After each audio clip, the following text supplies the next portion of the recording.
नमस्कार, सगरमाथा प्राइम समाचारमा स्वागत छ। म अपेक्षा ढुङ्गाना। सगरमाथा प्राइम समाचार सुरु गरौं अहिलेसम्मका मुख्य समाचारबाट।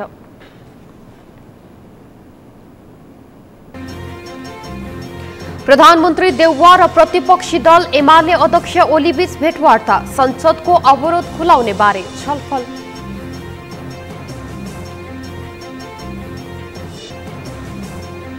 सभापति देउवाले विधानको व्यवस्थालाई गलत प्रयोग गरेको कांग्रेस नेता कोइरालाको आरोप, आफू खुसी गर्न खोजे पार्टीले जित्न नसक्ने भनाई।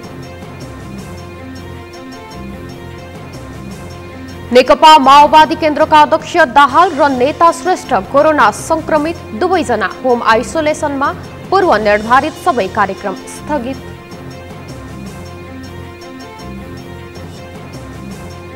पछिल्लो 24 घण्टामा गरिएको पीसीआर परीक्षणमा थप 696 मा संक्रमण पुष्टि। माघ पहिलो सातादेखि बुस्टर डोज दिइने, स्मार्ट लकडाउन गर्ने सरकारी तयारी। र भारतमा एकै दिन 1,41,000 मा कोरोना संक्रमण पुष्टि। संक्रमणको दर बढ्दै गएपछि दिल्लीमा कर्फ्यू लागू।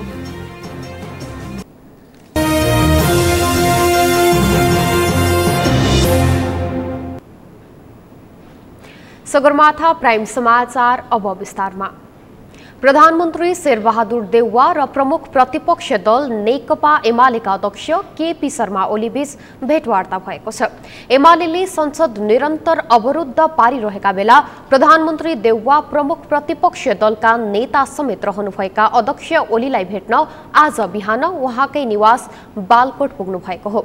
करिब 1 घण्टा भेटवार्ता भएपछि प्रधानमन्त्री देउवालाई विदाई गर्न निस्कनुभएका अध्यक्ष ओलीले सञ्चारकर्मीहरूले राखेका जिज्ञासा को जवाफ दिने क्रममा कुराकानी राम्रो भएको बताउनुभयो।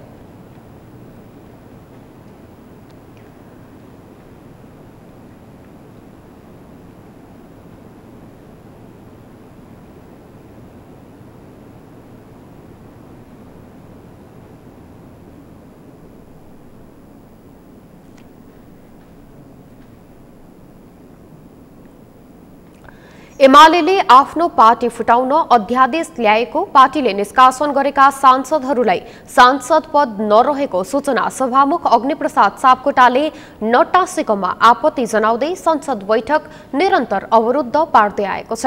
सोही विषयलाई लिएर एमालेले सर्वदलीय बैठक समेत बहिष्कार गर्दै आएपछि सत्तारूढ दलको शुक्रबार बसेको बैठकले ओलीलाई मनाउने जिम्मा कांग्रेस सभापति समेत रहनुभएका प्रधानमन्त्री देउवालाई दिएको थियो।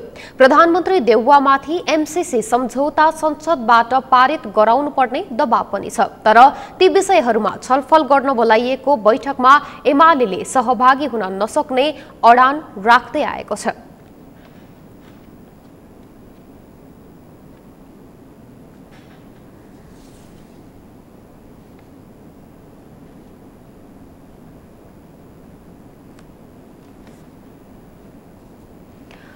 नेपाली कांग्रेसका नेता डाक्टर शेखर कोइरालाले सभापति शेरबहादुर देउवाले आफू खुसी गर्न खोजे पार्टीले आगामी चुनावमा हारको सामना गर्न सक्ने बताउनु भएको छ।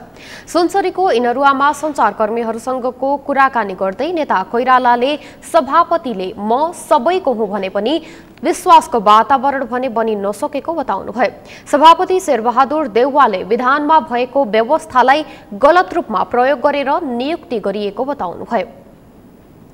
एक फरक प्रसंगमा कोइरालाले आम नेपाली जनतामा एमसीसी बारे फैलिएको त्रास चिर्न संसद मार्फत जानकारी दिनु आवश्यक रहेको बताउनुभयो।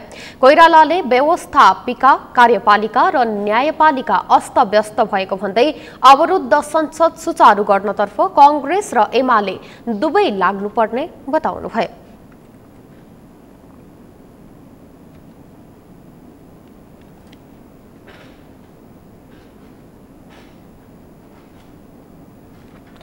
नेकपा माओवादी केन्द्रका अध्यक्ष पुष्पकमल दाहाललाई कोरोना संक्रमण भएको छ।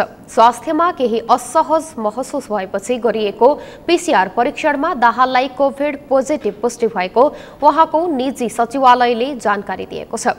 अध्यक्ष दाहाल अहिले आफ्नै निजी निवासमा होम आइसोलेसनमा बस्नु भएको छ। त्यस्तै नेता नारायण काजी श्रेष्ठ सहित पुनः अध्यक्ष पदमा निर्वाचित हुनुभएको अध्यक्ष दाहाललाई बधाई दिन गएका अधिकांशमा कोरोना संक्रमण पुष्टि भएको छ। दाहालका स्वकीय सचिव रमेश मल्ल पनि संक्रमित भएका छन्। त्यस्तै अध्यक्ष दाहाललाई बधाई दिन गएका YCL incharge Ramprasad Sapkota, YCL अध्यक्ष सुमन देवकोटा, वाइसिएल नेता तथा हाल केन्द्रीय सदस्य सुबोध शेर्पाली, बागमती प्रदेश अध्यक्ष तथा प्रचण्डका पूर्व अंगरक्षक प्रकाश पाण्डे, अखिल क्रान्तिकारीकी अध्यक्ष पञ्चा सिंहमा पनि संक्रमण देखिएको छ। नेताहरू हरिबोल गजुरेल, मातृका यादव, डोरप्रसाद उपाध्यायमा पनि संक्रमण पुष्टि भइसकेको छ। यो संख्या बढिरहेको माओवादी स्रोतले जनाएको छ। दाहालसँग प्रत्यक्ष सम्पर्कमा रहेका सबैलाई सतर्कता अपनाउन पनि उहाँको निजी सचिवालयले आग्रह गरेको छ। यससँगै पूर्व निर्धारित सबै कार्यक्रमहरू स्थगित गरिएका छन्।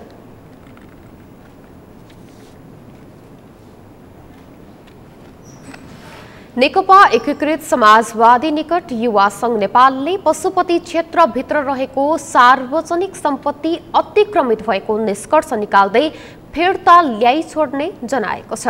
आज पशुपति क्षेत्र परिसरभित्र बनेको धर्मशालाको अनुगमन गर्न पुगेको युवा संघ नेपालको टोलीले सो धर्मशाला समेत व्यापारिक प्रयोजनका निम्ति दिने काम गरेको भन्दै त्यसलाई तत्काल रोक्न पनि सरकारसँग माग गरेको छ। त्यसैगरी टोलीले देशभर अतिक्रमित सार्वजनिक सम्पत्ति फिर्ता ल्याउने काममा साथ दिन पनि सबैलाई अपील गरेको छ। पशुपति क्षेत्रभित्रको सार्वजनिक सम्पत्ति समेत अतिक्रमित भएकाले त्यसलाई रोक्न आफूहरूले अनुगमनको काम सुरु गरेको संघका अध्यक्ष नरेश शाहीले जानकारी दिनुभयो।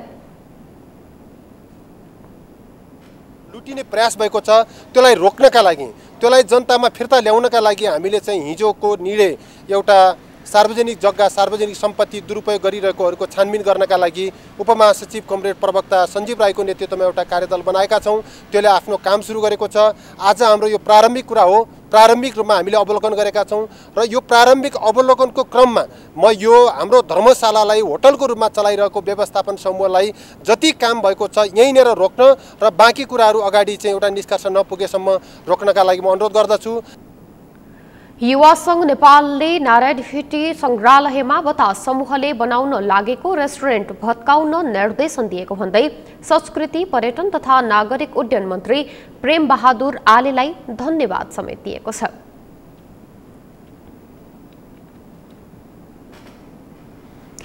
सत्तारूढ़ नेपाली कांग्रेसका महामन्त्री गगन कुमार थापाले देशलाई सम्हाल्न सकारात्मक सोच भएका युवाहरू चाहिएको बताउनु भएको छ। महामन्त्री थापाले देशमा धेरै कुराहरू बिग्रेको बताउँदै त्यसलाई सम्हालेर अघि बढ्न सकारात्मक सोच भएका युवा चाहिएको बताउनु भएको हो। विनायक सिद्धि कलेजले आज काठमाडौँमा आयोजना गरेको एक कार्यक्रममा बोल्दै उहाँले युवा जोशिला हुने र त्यसमा थप सकारात्मक चिन्तन आवश्यक रहेको बताउनुभयो। महामन्त्री थापाले नेपाललाई योभन्दा धेरै माथि पुर्याउने संकल्प सहित आफूले अबको 10-15 वर्ष मात्रै सक्रिय राजनीति गर्न चाहेको बताउनुभयो।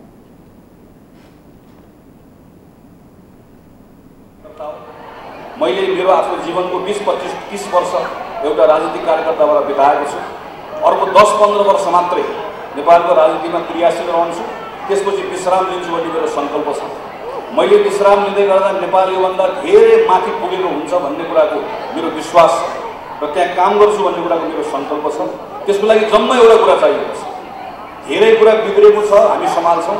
जम्मा एउटा कुरा चाहिएको छ, सकारात्मक सोच्ने तन्नेरीहरू चाहिएको छ। हाम्रो तन्नेरीहरूसँग नौजवानसँग जोस छ, जोस सँगसँगै उनीहरूको चिन्तन हामीलाई अब सकारात्मक चाहिएको छ। हामीलाई प्रब्लम देखाउने मान्छे होइन, हामीलाई सल्युसन खोज्ने मान्छे चाहिएको छ। महामन्त्री थापाले देशलाई समस्या खडा गर्नेहरूको आवश्यकता नभएको स्पष्ट पार्नुभयो।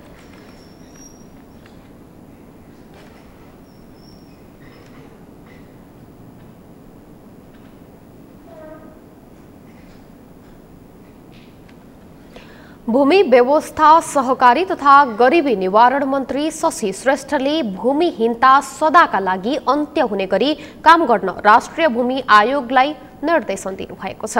मन्त्री श्रेष्ठले लक्षित वर्गले भरोसा गर्ने गरी कार्य प्रारम्भ गर्न आयोगलाई सचेत गराउनुभयो। राष्ट्रिय भूमि आयोगले आज काठमाडौँमा आयोजना गरेको कार्यक्रममा बोल्दै उहाँले आयोगको कामलाई सफल बनाउन आफ्नो मन्त्रालय र मातहतका सबै निकायले सम्पूर्ण रूपमा सहयोग गर्ने प्रतिबद्धता समेत व्यक्त गर्नुभयो। मन्त्री श्रेष्ठले भूमिहीन दलित, सुकुम्बासी र अव्यवस्थित बसोबासीको मात्रै नभएर मोही बेर्ता लगायतको समस्या समाधान गर्न पनि सरकारले कुनै कसर बाँकी नराख्ने बताउनुभयो।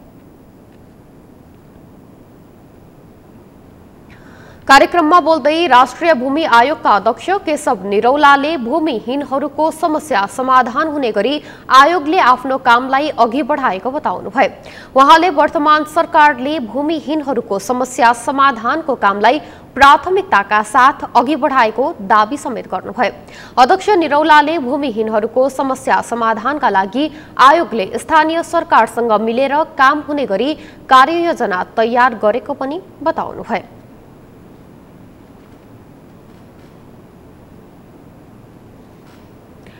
पूर्व राष्ट्रपति डाक्टर रामवरण यादवले 5 दल अदालत र नागरिक समाजले संविधान जोगाएको दावी गरेका छन्। काठमाडौँमा आयोजित कार्यक्रममा उनले यस्तो बताएका हुन्। कार्यक्रमलाई सम्बोधन गर्दै नेकपा एकीकृत समाजवादीका अध्यक्ष माधव कुमार नेपालले देशमा अपेक्षित विकास हुन नसकेको भन्दै यसबारे सबैले समीक्षा गर्नुपर्ने बताएका छन्। अमृत ढकालको रिपोर्ट। पूर्व राष्ट्रपति डाक्टर रामवरण यादवले राष्ट्रपति विद्यादेवी भण्डारी र तत्कालीन प्रधानमन्त्री केपी शर्मा ओलीले संविधान नै खत्तम पार्न खोजेको टिप्पणी गरेका छन्। पूर्व राष्ट्रपति यादवले 5 दल अदालत र नागरिक समाजले संविधान जोगाएको दावी गरेका छन्। पूर्व राष्ट्रपति यादवले अहिले अदालत र सदनमा देखिएको गतिरोध अन्त्यका लागि राष्ट्रपति, प्रधानमन्त्री र राजनैतिक दलहरूले भूमिका खेल्नुपर्ने बताए। यसलाई मजबुत गर्ने लोकतन्त्रको 3टा संस्थाको पिलर हुन्छ। त्यसमा एजुकेटिभले प्रहार गर्ने सदनमा र बार प्रहार गर्ने 5वटा पार्टीले, नागरिक समाजले, बुद्धिजीवीले, नेपाली जनताले, अदालतले त्यसलाई कुनै न कुनै प्रकारले बचाए। नेकपा एकीकृत समाजवादीका अध्यक्ष माधव कुमार नेपालले देशमा अपेक्षित विकास हुन नसकेको बताएका छन्। शनिबार काठमाडौँमा चन्द्रदेव जोशीद्वारा लिखित मार्क्सवाद र विश्व कम्युनिस्ट आन्दोलनको किताब विमोचन गर्दै अध्यक्ष नेपालले देशमा थुप्रै राजनीतिक क्रान्ति हुँदा पनि अपेक्षित विकास हुन नसक्नु दुःखद भएको बताएका छन्। यसका लागि सबैले गम्भीर समीक्षा गर्नुपर्ने उनले बताए। गम्भीर विश्लेषणको आवश्यकता छ। संसारका विभिन्न देशका अनुभवको बारेमा धेरै पुस्तकहरू लेखिएका छन्। हाम्रो देशको सन्दर्भमा पनि कतिपय रचनाहरू हामी पाउँदछौँ। तर ती रचनाहरूलाई अझै राम्रो ढङ्गले विवेचना गर्दै गहिरो समीक्षाको आवश्यकता छ। किनभने आन्दोलनका विभिन्न लक्ष्यहरू रहेका छन्। आन्दोलनका केही लक्ष्यहरू नेपालमा हासिल भएको छ। राणा तन्त्रकोलाई चुनौती दिएर त्यसलाई पराजित गर्ने काम नेपालकै राजनीतिक दलहरूले, नेपालकै राजनीतिक नेताहरूले गरेका छन्।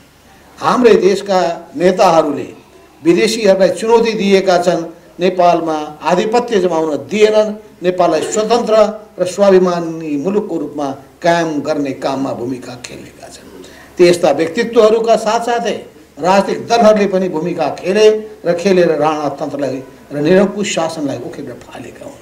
पञ्चायती व्यवस्था फेरि झेल्नु पर्यो, त्यसकोलाई पनि चुनौती दिए, त्यसलाई पनि उखेलेर फालेका पनि हुन्। उनले नेपाली कम्युनिस्ट आन्दोलनको धार अहिले एकीकृत समाजवादीमा आइपुगेको समेत दावी गरेका छन्। कम्युनिस्ट र काङ्ग्रेस मिलेर मात्रै देशमा रूपान्तरण हुन सक्ने उनको धारणा छ। साथै अध्यक्ष नेपालले देशमा सामाजिक, आर्थिक र सांस्कृतिक क्रान्तिको आवश्यक रहेको समेत बताए। यस अर्थमा अब हामीले सामाजिक परिवर्तनको काम कति सम्पन्न गर्न सकेका छौँ, यसमा हामीले आत्ममन्थन गर्नुपर्ने छ। आर्थिक क्रान्तिको काम कति अगाडि बढाउन सकेका छौँ, समाजवादको यात्रामा हामी कति अगाडि बढ्न सकेका छौँ, यो आत्मचिन्तन गर्नुपर्ने आवश्यकता छ। हामीले सांस्कृतिक परिवर्तनको काम कति गर्न सकेका छौँ, सांस्कृतिक रूपान्तरणको हामीले सोच कति राखेका छौँ, यो पनि हामीले आत्मसमीक्षा गर्नुपर्ने भएको छ। त्यस अर्थमा अझै पनि हाम्रो समूहमा सामाजिक आर्थिक सांस्कृतिक रूपान्तरणको गहिरो जिम्मेवारी छँदैछ। चन्द्रदेव जोशीद्वारा लिखित मार्क्सवाद र विश्व कम्युनिस्ट आन्दोलनको किताबमा विश्व कम्युनिस्ट आन्दोलनको बारेमा चर्चा गरिएको छ। साथै नेपालको कम्युनिस्ट आन्दोलन र इतिहास समेत पुस्तकले झल्काएको छ। सगरमाथा टेलिभिजनका लागि क्यामेरामा सन्तोष छेत्रीका साथमा अमृत ढकाल, काठमाडौँ।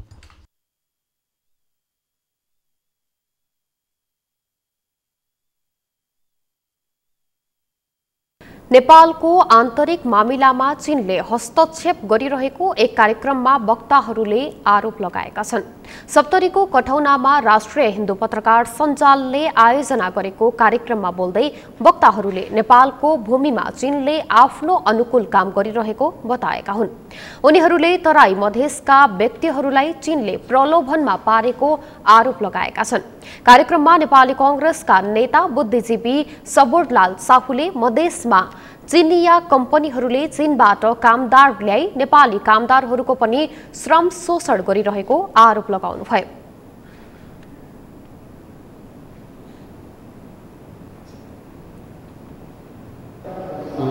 बहुत दुर्दशा है, कते घायल है, कते जेल में बिना मतलब के जेल में दुखी जिंदगी जी रहा है।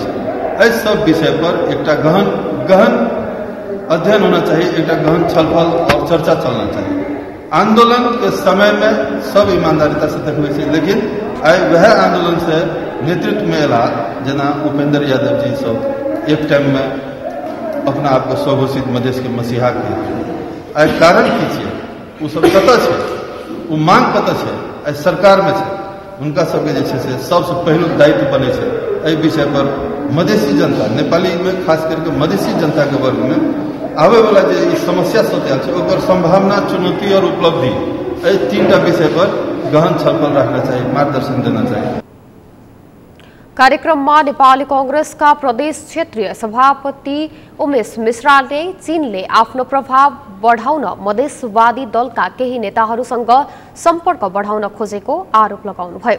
लोसपाका केन्द्रीय सदस्य वीरेन्द्र शाह क्रान्तिले चीनको वीआरई प्रोजेक्ट गरिब राष्ट्रलाई भारी ऋण बोकाएर आफ्नो इसारा नचाउन खोज्ने योजना भएको बताउनुभयो।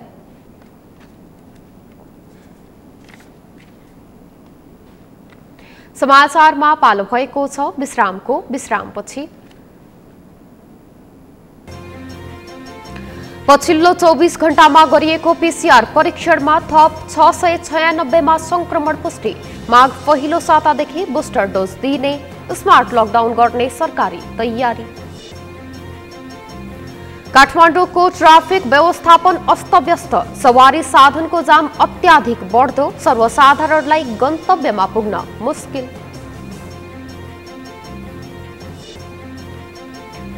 र पोल गाडेको 5 वर्षसम्म पनि जाजरकोटका ग्रामीण भेगमा विद्युत विस्तार भएन, सर्वसाधारण टुक्कीको सहारामा बस्न बाध्य।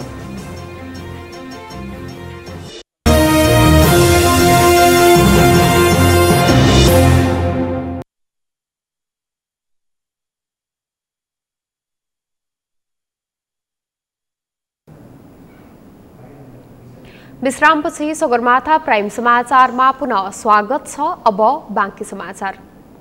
नेपालमा पछिल्लो 24 घण्टामा गरिएको पीसीआर परीक्षणमा थप 696 मा कोरोना संक्रमण पुष्टि भएको छ।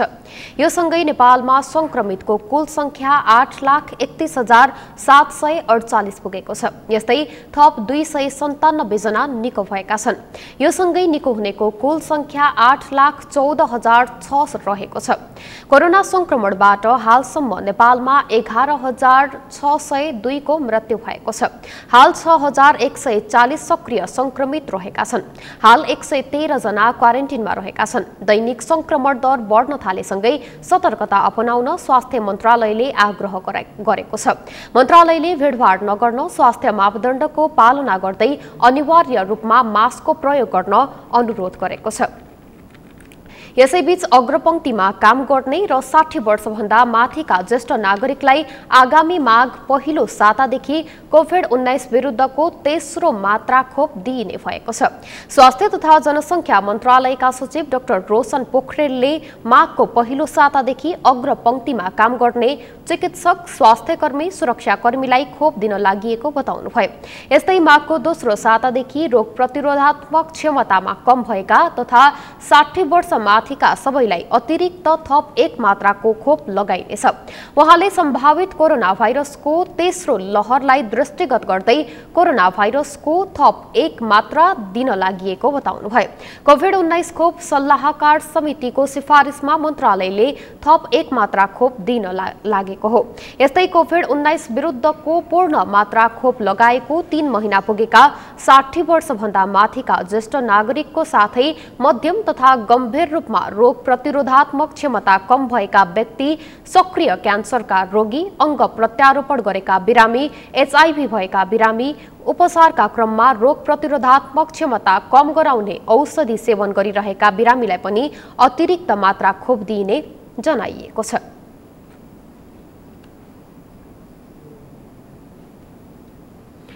सरकारले भारतीय क्षेत्रबाट नेपाल प्रवेश गर्ने नाकालाई लक्षित गरी स्मार्ट लकडाउन गर्ने तयारी गरेको छ। दैनिक कोरोना संक्रमण दर बढ्दै गएकाले सरकारले नियन्त्रणका लागि स्मार्ट लकडाउनको तयारी गरेको जनाएको छ। शान्ता दनुवारको रिपोर्ट। नेपालमा दैनिक कोरोना संक्रमणको दर बढ्दै गएको छ। संक्रमितको संख्या बढ्दै गएपछि सरकारले आवश्यक तयारी तथा संक्रमणको जोखिम कम गर्न ध्यान केन्द्रित गरेको छ। छिमेकी देश भारतमा संक्रमणको दर धेरै भएको तथा खुल्ला सीमा नाकाबाट हुने आवत जावतले जोखिम बढाउने भएकाले सीमा नाकाहरूमा स्वास्थ्य जाँचको व्यवस्था गर्नुका साथै भिडभाड नियन्त्रण गर्न स्मार्ट लकडाउनको तयारी थालेको मन्त्रालयले जनाएको छ। कोभिड-19 संकट व्यवस्थापन केन्द्र सीसीएमसी निर्देशक समितिको बैठकमा ओमिक्रोन भेरिएन्ट संक्रमितको संख्या बढ्दै गए आवश्यकता अनुसार स्मार्ट लकडाउन गर्ने विषयमा छलफल गरेको छ। एक साताको अवधिमा संक्रमितको संख्या बढ्दै गएमा आवश्यकता अनुसार केही क्षेत्रमा मात्र बन्द गर्ने गरी स्मार्ट लकडाउनमा जाने विषयमा छलफल भएको स्वास्थ्य मन्त्री विरोध खतिवडाले बताएका छन्। यो ओमिक्रोनको अब बढ्ने लहरको विषयमा कसरी नियन्त्रण गर्ने भन्ने कुरामा भयो। नाकाहरूलाई कसरी अझ चुस्त दुरुस्त बनाउने अनि एन्टिजेन परीक्षण लगायतले गर्दा देखिएका बिरामीहरूलाई आइसोलेसनमा कसरी त्यो आइसोलेसनको बस्ने कक्षहरू व्यवस्थित गर्ने अनि देखिएका बिरामीहरूको थप परीक्षणहरू अगाडि बढाउने कुराहरू, उनीहरूका खाने बस्ने सुविधाका कुराहरू, यी सबै पक्षमा कुरा भएको छ। अब यसको बढ्ने स्थितिमा चाहिँ नि अब हामीले स्मार्ट लकडाउन भनौँ न, कुन कुन खास पार्ट गरेर पुग्ने हो कि जिल्ला मात्रै गर्ने हो कि कुनै खास अब सिनेमा हल, नाइट क्लबहरू भनौँ अथवा चाहिँ यस्ता अरू चिज पनि हुनसक्छन्, त्यो चिजहरू गर्ने हो कि विद्यालयको हिउँदे बिदा आइरहेको छ त्यसलाई 5-10 दिन लम्ब्याइदिने हो कि यस्तो के कुन कुन पक्षमा हुनसक्छ त्यसलाई होमवर्क गरेर हामी चाँडै नै फेरि यसको बैठक बस्छौँ। सरकारले तत्काल सबै ठाउँमा नभएर केही स्थान वा केही क्षेत्रमा मात्र बन्द गर्ने गरी स्मार्ट लकडाउनको अवधारणालाई अघि बढाउने तयारी गरेको हो। भारतबाट प्रवेश गर्ने नाकामा कोरोना परीक्षणलाई प्रभावकारी बनाउने, संक्रमितलाई राख्न आइसोलेसन वार्ड निर्माण गर्ने र त्यसको समन्वयको कार्य प्रमुख जिल्ला अधिकारीले गर्नेछ। त्यस्तै स्थानीय तहमा नै कोरोना संक्रमितको उपचार गर्ने गरी स्थानीय निकायले व्यवस्था गर्ने र त्यसको खर्च केन्द्र सरकारले बेहोर्ने गरी तयारी गरेको मन्त्री खतिवडाले जानकारी दिए। पैदल मार्ग आउनेहरूलाई पैदल मार्गकै छेउछाउमा चाहिँ सेनाले बनाइरहेको होल्डिङ सेन्टरहरू केही तयारी हालतमा छन्, केही फिनिसिङका स्थितिमा छन्। तत्काल जिल्ला प्रमुख जिल्ला अधिकारीहरूले समन्वय गरेर त्यो कामहरू गर्दै गर्ने, स्थानीय निकायले खर्च गर्ने, अर्थ मन्त्रालयले आर्थिक सुनिश्चितता गरेको छ। नीतिगत रूपबाट बिरामीहरूलाई लाग्ने खर्च केन्द्र सरकारले बेहोर्ने कुरो भएको छ। कोरोना महामारी नियन्त्रण र रोकथामका लागि 2 छाता अभियान नै चलाउने सरकारको तयारी छ। भिडभाड हुने क्षेत्रमा संक्रमणको जोखिम उच्च हुने भन्दै सरकारले भिडभाड कम गर्न अनावश्यक घर बाहिर ननिस्कन तथा निस्कनै परे मास्कको अनिवार्य प्रयोग गर्न आग्रह गरेको छ। सगरमाथा टेलिभिजनका लागि क्यामेरामा सुरेन्द्र राउतका साथ शान्ता दनवार, काठमाडौँ। नेपालमा अव्यवस्थित ट्राफिक व्यवस्थापन र सडक दुर्घटना दैनिक बढ्दो क्रममा छ। शहरी क्षेत्रको बढ्दो जनघनत्व, सवारीको चाप र अस्तव्यस्त ट्राफिक व्यवस्थापनले सडकमा जाम बढाएको छ। तर देशभर चुनौतीका रूपमा रहेको ट्राफिक व्यवस्थापन नियन्त्रण गर्न सरकारवालाहरूले सकेको देखिँदैन। संकल्प बोहराको रिपोर्ट।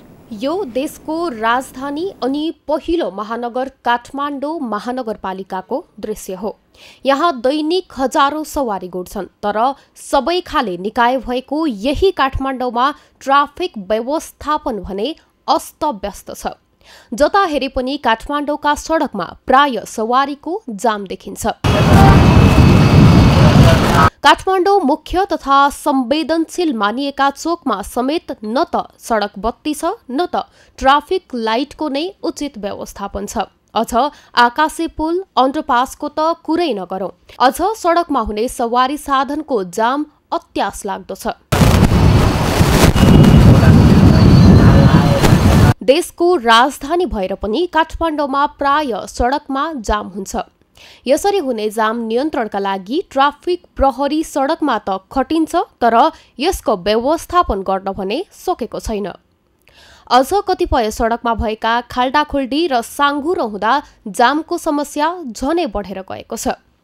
यही सवारी चाप नियन्त्रण गर्न दैनिक 15 देखि 16 घण्टासम्म ट्राफिक प्रहरी परिचालन गरिएको महानगरीय ट्राफिक प्रहरी महाशाखाका प्रहरी नायब परीक्षक सुनिल जङशाह बताउँछन्। त्यसपछि सडक साँघुरो सडकहरू अनि सडकमा ठाउँ ठाउँमा फुटपाथहरू ले गर्दाखेरि पनि सडकमा प्रेसर अथवा बढी सवारी साधनहरूको चाप देखिया हो।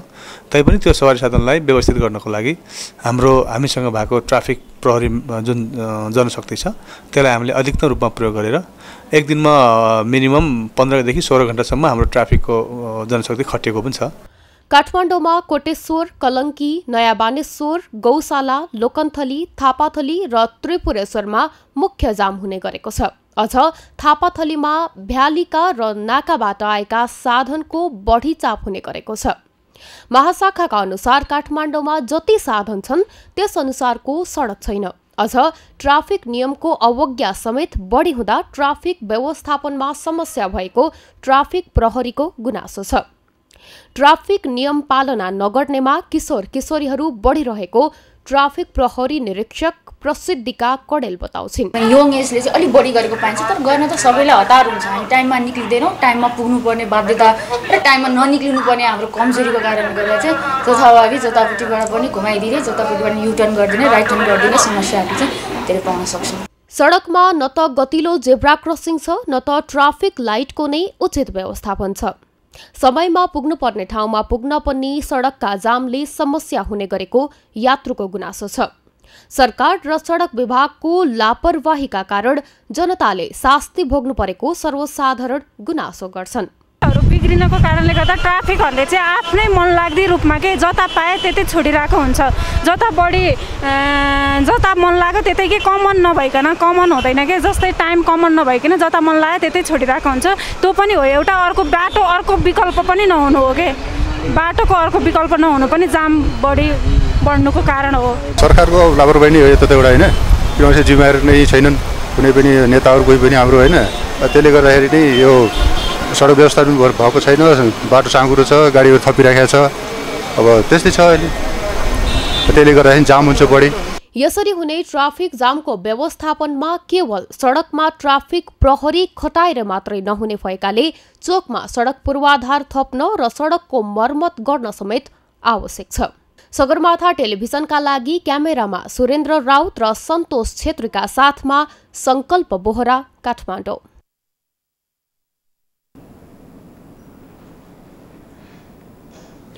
बतास समूहले एकपछि अर्को गर्दै ऐतिहासिक सम्पदाहरूमा सम्झौता विपरीत व्यापार गरेको खुलासा भएको छ।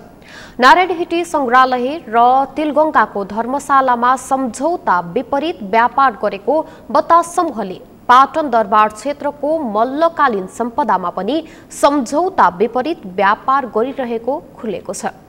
के छ त वास्तविकता? अमृत ढकालको रिपोर्ट। बतास समूहले एकपछि अर्को गर्दै ऐतिहासिक सम्पदाहरूमा सम्झौता विपरीत व्यापार गर्दै आएको खुलेको छ। केही दिन अघि मात्रै नारायण हिटी दरबार सङ्ग्रहालयमा रेस्टुरेन्ट बनाउन थालेपछि बतास अर्गनाइजेसन विवादमा परेको थियो। तर बतास समूहले नारायण हिटी सङ्ग्रहालयमा मात्रै होइन, पशुपति क्षेत्र विकास कोष माताहातको तिलगङ्गा धर्मशाला र ललितपुरको पाटन दरबारको कोट पार्टीमा पनि सस्तोमा भाडा दरमा लिएर सम्झौता विपरीत व्यापार गर्दै आएको खुलेको हो। बतास समूहले काठमाडौँ उपत्यकाका अति महँगा ठाउँमा रहेका ऐतिहासिक महत्त्व बोकेका सम्पदाहरूको जग्गा अति सस्तो दरमा भाडामा लिने र सम्झौता विपरीत काम गरेको खुलासा भएको हो। ललितपुरको पाटन दरबार क्षेत्रको मङ्गल बजारपट्टिको 33 वटा कोट पार्टी मल्लकालीन राजा श्रीनिवास मल्लले बनाएका थिए। पार्टीमा रहेको 33 वटा कवल मध्ये 18 वटा कवलमा अहिले बतास समूह अन्तर्गतको बीपीएस लिजिङले व्यापार गर्दै आएको छ। तत्कालीन समयमा मल्ल राजाले आफ्नो राज्यको सुरक्षाको लागि कोट पार्टी बनाएको 86 वर्षीय स्थानीय रामप्रसाद अमात्याको भनाइ छ। कोट बनाइदिए, त्यो कोट कसको पालामा बने? राजा श्रीनिवास मल्लको पालामा। उहाँको इच्छा अनुसार, उहाँको यहाँ पाटनको अवस्था अनुसार यहाँका जनजीवनलाई चाहिँ सुरक्षा प्रदान गर्नको लागि र अब जाडो मौसममा चाहिँ घाम ताप्नको लागि कृषकले चाहिँ कोटको अगाडि चाहिँ कार्तिक महिनामा धान सुकाउनको लागि र कोही बालबच्चाहरू चाहिँ यति धेरै ऐतिहासिक महत्त्व बोकेको पाटन दरबार क्षेत्रको कोट पार्टीलाई अहिले बतास समूहले आफ्नो निजी सम्पत्ति झैँ मनलाग्दी व्यापार गर्दै आएको छ। विक्रमसम्म 2064 सालसम्म पनि पार्टीका कुल 33 वटा कवल मध्ये 18 वटामा स्थानीयले पसल चलाउँदै आएका थिए, जहाँ विशेष दिनहरूमा स्थानीयले विभिन्न सांस्कृतिक कार्यक्रम समेत गर्ने गर्दथे। तर जब 2073 साल फागुन 30 गते 15 वर्षका लागि बतास समूहले लिजमा लियो, त्यसपछि स्थानीय व्यापारीलाई हटाइयो। बतास समूहले हस्तकला र पर्यटकीय वस्तुको बिक्री गर्ने शर्तमा ठेक्का पारेको भए पनि अहिले सम्झौता विपरीत बैंकको एटिएम र हिमालयन जावा कफी सप समेत सञ्चालन गरिरहेको छ। सङ्ग्रहालयको आँखे अगाडि सम्झौता विपरीत बतास समूहले काम गरिरहँदा पनि सङ्ग्रहालयले कुनै एक्सन लिन सकेको छैन। पाटन सङ्ग्रहालय व्यवस्थापन समितिका अनुसार पार्टीका 18 वटा कवल सुरुमा मासिक 8,095 रुपैयाँको दरमा वार्षिक 17,48,612 रुपैयाँ भाडा तिर्ने सहमति भएको थियो। वार्षिक रूपमा भाडा बढ्ने सम्झौता अनुसार अहिले प्रति कवल मासिक 13,000 रुपैयाँ पुगेको छ। तर कवल वरपर व्यापार गरिरहेका व्यवसायीले भने मासिक औसत रु 50,000 सम्म तिर्ने गरेका छन्। तैपनि बतास समूहले सम्झौता गरे अनुसारको त्यति थोरै भाडा पनि कोरोना महामारीको कारण देखाउँदै 2076 साल चैतदेखि तिरेको छैन। जबकि एटिएम सेवा 24 घण्टा दिँदै आएको छ र कोरोना महामारी कम भएपछि कफी सप पनि चलाउँदै आएको छ। बतास समूहले पाटन सङ्ग्रहालयलाई करिब 14,31,240 रुपैयाँ दिन बाँकी छ।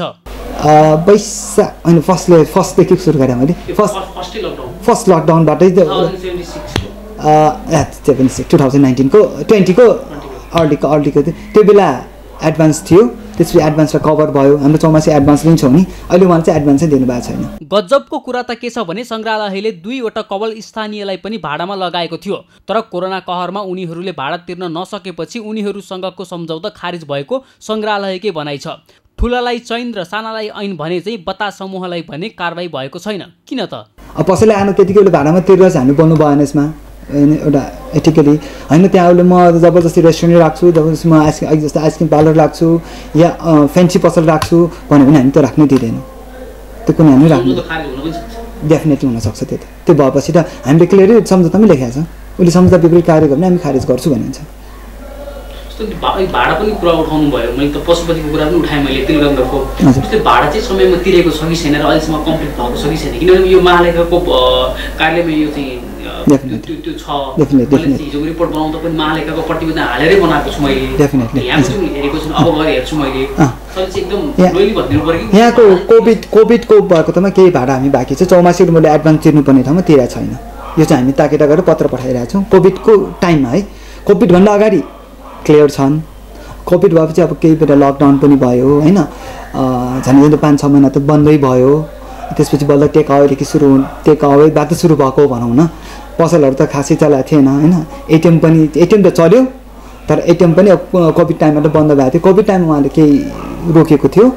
हाल मङ्गल बजारमा रहेका कुल 33 कवल मध्ये 3 वटा कवल दोलखा भीमसेन भजन खल लगायतका धार्मिक गतिविधिको लागि, 3 वटा कवल पाटन सङ्ग्रहालयको लागि र 9 वटा कवल बाँकी राखिएको छ। 18 वटा भने बतास समूहको पोल्टामा छ। सगरमाथा टेलिभिजनका लागि क्यामेरामा सन्तोष छेत्रीका साथमा अमृत रकाल, काठमाडौँ। नेपाल विद्युत प्राधिकरणको जाजरकोट वितरण केन्द्रले जाजरकोटमा विद्युत वितरण कार्य सञ्चालन गरेको 5 वर्ष पुग्दा पनि सबै स्थानमा भने विद्युत पुग्न सकेको छैन। सदरमुकाम वरिपरि केन्द्रीय प्रसारण लाइनको विद्युत पुग्दा अन्य स्थानमा भने पोल गाडिएर मात्र छोडिएको छ।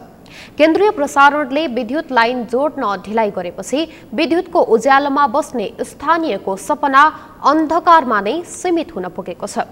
जाजरकोटबाट बद्री पन्तको रिपोर्ट। जाजरकोटको कुसे गाउँपालिका 5 काटियाकी तिर्खा थापा घर नजिकै केन्द्रीय प्रसारण विद्युत लाइनको पोल काट्दा बिजुली बाल्न पाइने भो भनेर खुसीले गदगद थिइन्। तर 4 वर्ष बित्यो केन्द्रीय लाइन जोडिएको बिजुली बत्ती भने बलेन। लामो समयसम्म पनि विद्युत नबलेपछि उनको बिजुली बाल्ने रहर भने मर्दै गयो। थापा जस्तै सोही ठाउँका चक्रबहादुर थापाको पनि बिजुली बाल्ने रहर मरिसकेको छ।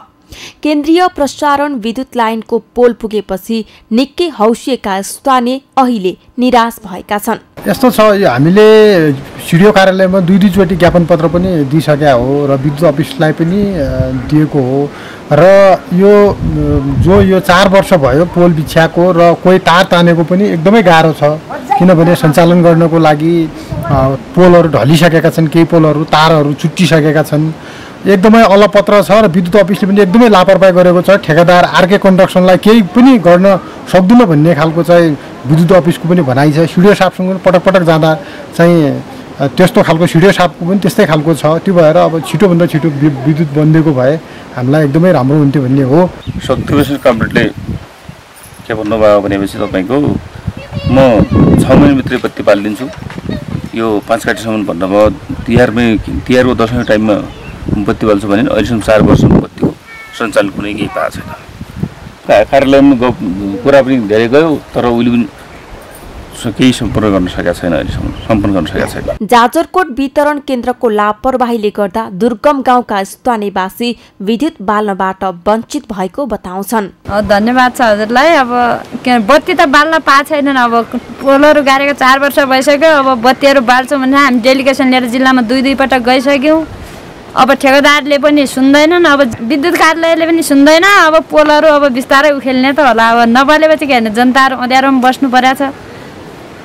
अनि अब के गर्ने, त्यही भएर छिटोभन्दा अब छिटो बत्ती बाले चाहिँ ठिकै छ, नत्र पोलहरू उखेलेर हामी फाल्न तयार छौँ। केही पोलहरू लोटेका छन् त्याउनु, तारहरू पनि कोही कसिया छ, कोही नकसेर त्यसै पोलहरू ढलिराखेका छन्। हाम्रो करिब 4 वर्ष भयो बत्तीको लागि भनेर पोल ठारिएका छन्, तर हाम्रो बाटोघाटो मात्र अप्ठ्यारो परेको छ। किन पोलको कुनै पनि काम भएको छैन र थुप्रै नेताहरूसँग पनि हामीले कुरा राख्यौँ।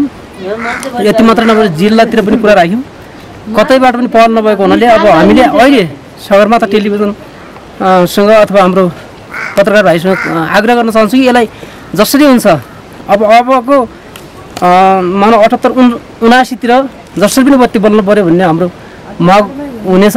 यो अवस्था हेर्ने हो भने साह्रै दयनीय छ। ताकि हामीले यसरी भोगिराखेका छौँ कि पीडा, जनतालाई उज्यालो अब कति बेला हुन्छ, हाम्रो छोराछोरीहरू बत्तीमा कति बेला पढ्न पाउँछन् भन्ने प्रकारको एउटा आकाङ्क्षा छ। तर त्यो आकाङ्क्षा बेलैमा राज्यले गर्न सक्नु पर्थ्यो, त्यो गर्न सकेको छैन।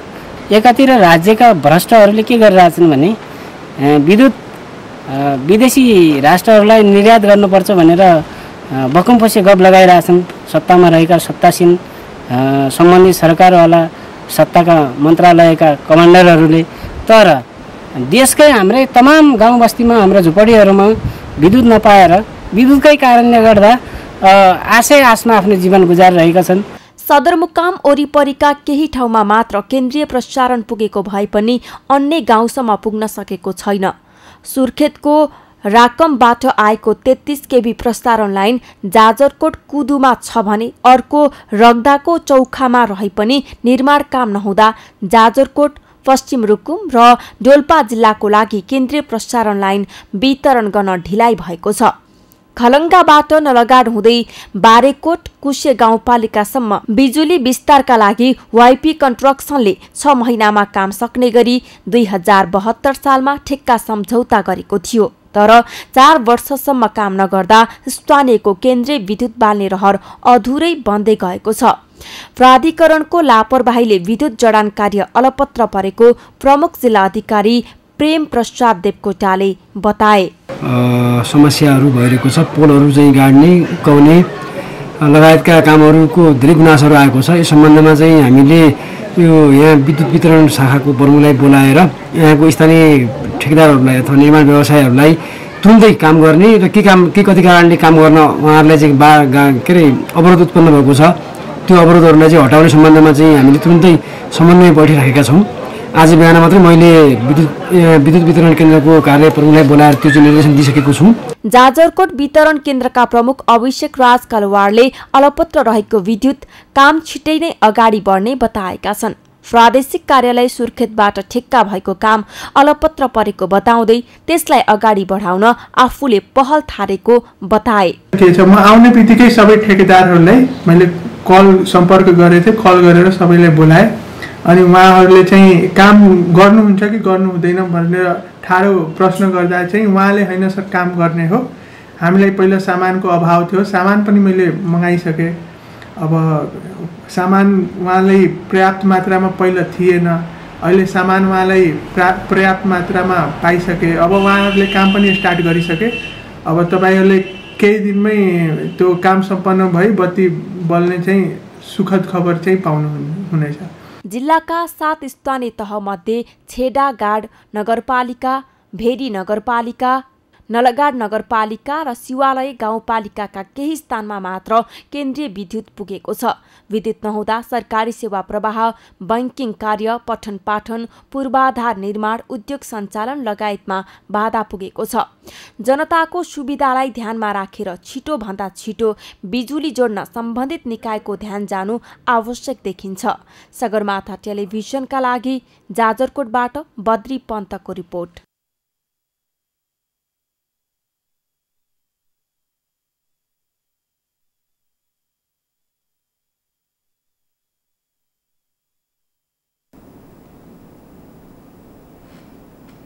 समाचारमा पालो भएको छ विश्रामपछि।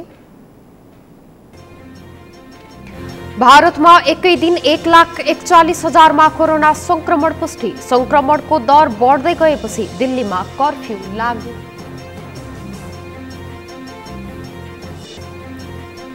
र दोस्रो टाइगर कप भलिबल प्रतियोगिता सोमबारदेखि पोखरामा आयोजना हुँदै महिला र पुरुष गरी 10 टिमको सहभागिता रहने।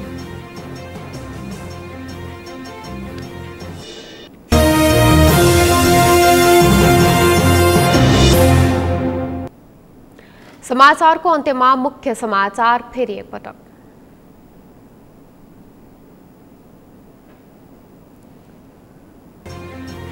प्रधानमन्त्री देउवा र प्रतिपक्षी दल एमाले अध्यक्ष ओली बीच भेटवार्ता, संसदको अवरोध खुलाउने बारे छलफल।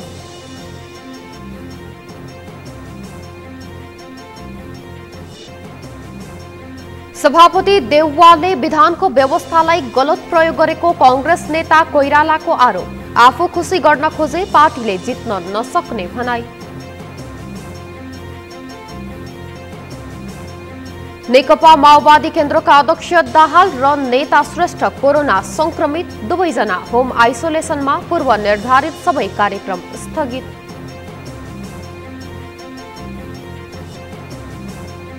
पछिल्लो 24 घण्टामा गरिएको पीसीआर परीक्षणमा थप 696मा संक्रमण पुष्टि, माघ पहिलो सातादेखि बुस्टर डोज दिइने, स्मार्ट लकडाउन गर्ने सरकारी तयारी। र भारतमा एकै दिन 1,41,000मा कोरोना संक्रमण पुष्टि, संक्रमणको दर बढ्दै गएपछि दिल्लीमा कर्फ्यू लागू। हवस् त सगरमाथा प्राइम समाचार अहिलेलाई सकियो। तपाईँ समाचार बुलेटिनका साथै सगरमाथा टेलिभिजनका सम्पूर्ण कार्यक्रम www.sagarmatha.tv मा पनि पढ्न र हेर्न सक्नुहुनेछ। साथै युट्युबमा youtube.com/sagarmatha TV नेपालमा हेर्न सक्नुहुनेछ। साथै तपाईँ हामीलाई फेसबुकमा पनि facebook.com/yostv नेपालमा फलो गर्न सक्नुहुनेछ। समाचारको शिखर, नेपालको गौरव, नेपालको पहिलो न्यूज च्यानल सगरमाथा टेलिभिजन हेर्दै गर्नुहोला। नमस्कार।